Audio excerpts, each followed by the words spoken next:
মানে আপনার সমস্যাটা কি হয়েছে সেটা একটু বলুন। সমস্যা এই যে হাইট আসতেছি, ওরা নিয়ে গেছি ডাইন সাইডে, বাম সাইডের টিকিটের সমস্যা, ডাইন সাইডের অবস্থা খারাপ, প্রতি মাসে 22,000 টাকা আমার পিছনে লাগে, আমি হাইটে যাবো কেন?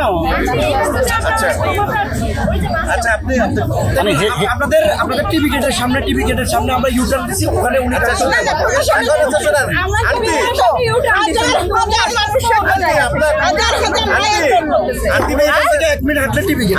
রাস্তা আছে, গাড়ি আছে, আর আমরা আপনাদের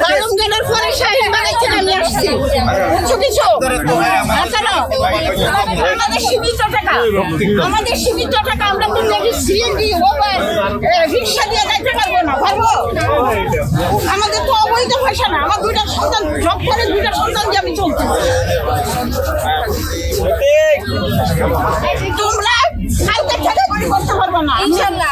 আমি র্যাবের কাছে যাবো, আর্মির কাছে যাবো, সেনাবাহিনীর কাছে যাবো, এরকম যাবো।